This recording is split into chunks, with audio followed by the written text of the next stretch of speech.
Good morning po. How are you, Philippines? And how are you around the world? This is Alejandro Belga TV. Today's video mga kaibigan, ang pag-uusapan natin ay tungkol sa 20 centavos of the Philippines year 1944. Sana'y nasa mabuting kalagayan ng bawat isa habang nanonood kayo mga kaibigan. Mayroon ka ba nito mga kaibigan? Kung mayroon ka nito, ay napakaswerte mo. Kunting history lang po tayo mga kaibigan. Ito ang ating 1944D 20 centavos of the Philippines. Ito pong barya na to ay ginawa sa panahon ng World War II.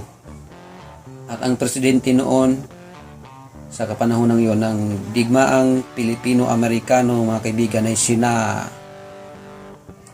Jose P. Laurel, Sir George Minya at Manuel L. Quezon sa panahon ng Commonwealth mga kaibigan.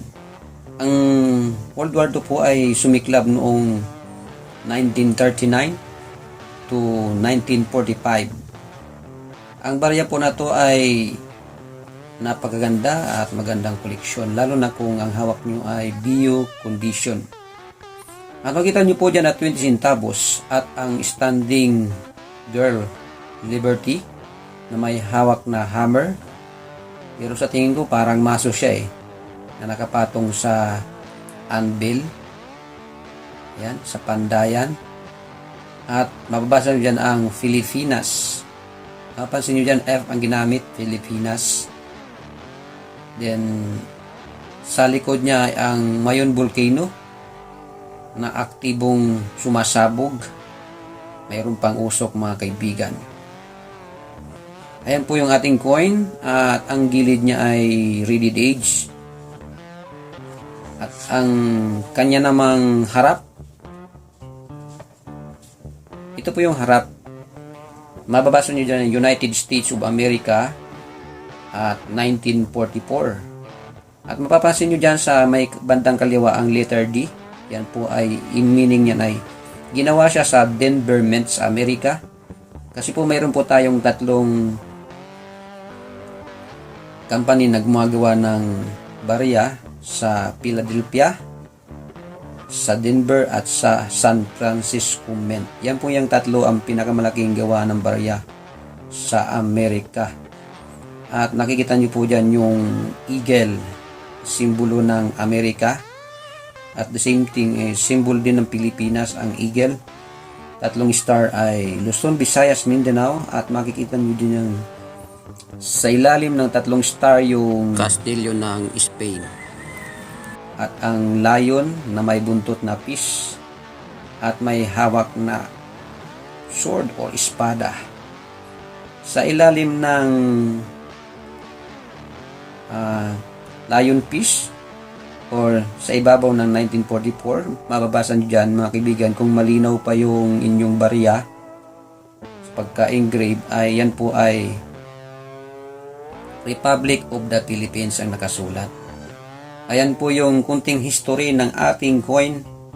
At ang baryang ito mga kapatid, mga kabarya, ay ginawa mula 1937 to 1945. Kaya mayroong year na 1937, 38 hanggang 1945. At ang content po nito ay 0.75% na silver, 4 grams at 21 mm ang diameter at 1.6 mm naman ang kapal. Kung mayroon ka nito, maswerte ka. Magkano po ba ang bilihan, bintahan nito sa lokal, sa merkado at sa international? Mga kapatid, kung pupuntahan mo si ucoin.net, ang kanyang site sa Google, makikita mo doon ang kanyang price. Average price is about $4 sa peso, around 180 pesos. At kung pupuntahan mo naman ang site ni Al Loomis, sa kanila $2 lang mga kaibigan, around 90 pesos ang isa sa Philippine money. At sa eBay mga kaibigan, kung pupuntahan mo naman sa eBay, ay may mahal, may mura. Mayroon nang nakita akong 47 pesos. Meron ding 381 pesos at mayroon ding 83 pesos. Iba't iba po. Pero po dumidepende sa kondisyon ng barya natin ang presyo sa merkado at sa local buy and sell. At may nakita ko sa eBay na isa, MS66, Mint State 66, nagkakalaga po ng 8,258 pesos. Napakamahal po. At ang barya po na ito mga kaibigan ay, ang mintage po nito ay 28,596,000. Pakadami nito. Ang mahirap lang hanapin nito ay yung mga bio-condition, almost uncirculated. So magkano po ba ito sa ating local buy and sell o the Philippines, sa ating mga coin collector group sa FB page? Ang barya na to ay umiikot lang po sa halagang 50 pesos. Ang pinaka-lowest at ang pinakamahal naman ay around 200 pesos to 300 pesos.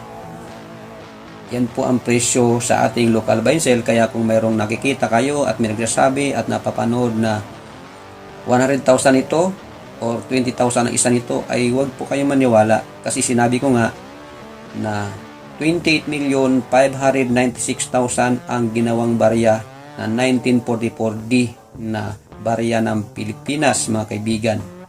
At ang frequency or population ay 71% ayon kay Numista. Sana nakatulong sa inyo ang aking video. This is Alejandro Bilga TV and don't forget to subscribe. Thank you very much to you, to all of you. Bye-bye!